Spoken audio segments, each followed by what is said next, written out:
ان المستحيل في عقلك هو سهل عند ربنا.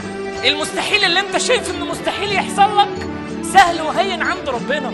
كل الافكار والاحلام اللي انت بتؤمن بيها وعايزها تحصل لك وشايف انها مستحيل سهله جدا عند ربنا. سهله يبقى معاك فلوس، سهله تبقى اشهر واحد في مصر، سهله تبقى اشهر واحد في العالم كله، سهله انك تعمل ده. كل اللي انت شايفه انه مستحيل سهله.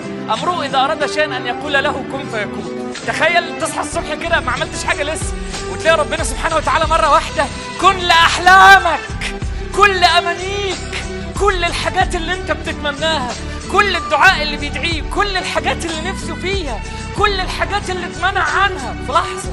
يبقى عندك يقين ان ربنا ممكن يبدل حالك في لحظه.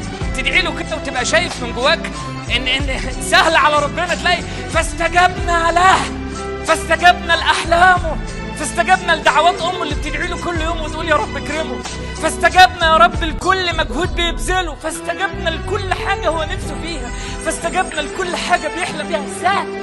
يبقى عندك ثقه في ربنا ان ربنا يقدر يبدل لك الحال، يقدر يعوضك عن اي حاجه ويعمل لك اي حاجه. يبقى ماشي في وسط الناس عندك ثقه، رزقك مكتوب عند ربنا سبحانه وتعالى خلاص.